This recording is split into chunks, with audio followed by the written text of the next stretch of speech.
Alongside the Insiders, Chris Johnston, Pierre LeBrun, and Darren Dreger. Gentlemen, as Craig Conroy officially takes over the reins in Calgary, one of his first orders of business is to find someone to replace Darryl Sutter behind the bench.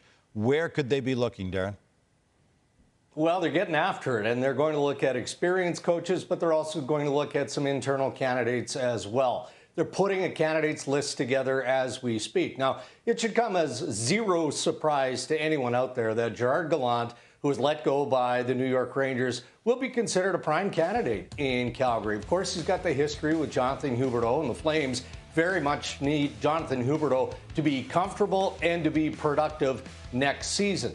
But it's not just Gerard Gallant. I mean, they'll interview other candidates. They'll go through an exhaustive process, and they'll also look internally as well. You know, Mitch Love had a successful season as head coach of the American Hockey League Calgary Wranglers, so I think he'll get a good look as well.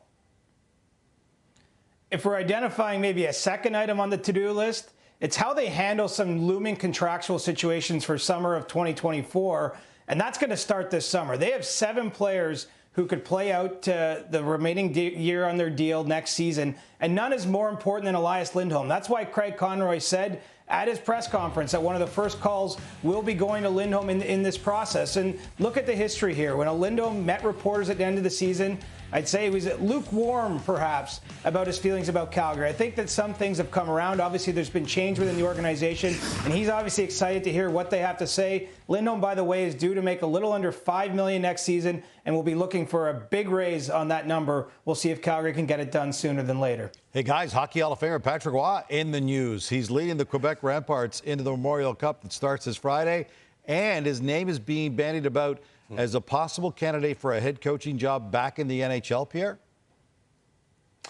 Yeah, I think that Patrick Roy does have some interest in potentially returning if the fit is right. You know, my understanding is that a couple of NHL teams have already kind of reached out to see where he was at, and very preliminary, but to see where he was at. Obviously, he's busy right now with the Mem Cup around the corner. Patrick Roy recently changed representation. He's now with veteran agent Gil Scott, which I think kind of signals as well that he wants to take another swing at this in terms of whether there's an NHL future for him. There are openings with the New York Rangers and Washington Capitals in particular that could be interesting. We'll see where that goes with Patrick Roy. How close are the Jackets to making a decision about their bench? Yeah, Gino, I think the Columbus Blue Jackets would like to make a decision sometime next week. Right now, GM Jarmo Kekalainen's at the World Championships overseas. He has cast a wide net. He has talked to a number of coaching candidates. Some of them we've reported, the likes of Peter Laviolette, Mike Babcock, also Travis Green, and of course there's internal candidate Pascal Vincent. But again, that's just some of the candidates that we know that he's talked to. But I think Kekalainen finally wants to announce someone next week.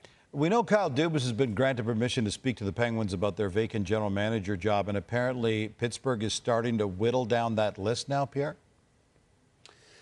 Yeah, it's been quite a process in Pittsburgh. Who hasn't been interviewed? But last week, the likes of veteran candidates like Mark Bergevin and Peter Chiarelli were told they were no longer in the running for the Pittsburgh GM job. And now, over the last couple of days, some of the candidates that made it to the second round of interviews have been told they're no longer in the running. That includes Eric Tulsky from Carolina, who's someone that gets talked about a lot as a rising star in the NHL.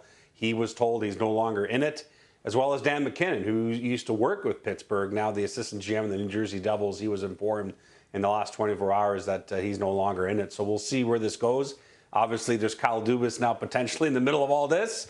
But also you got names like Jason Botterill and Matthew Darche that have been identified as candidates. So we'll see where it goes. A lot of talks going on right now. They are the Insiders, Chris Johnston, Pierre LeBrun, and Darren Dreger.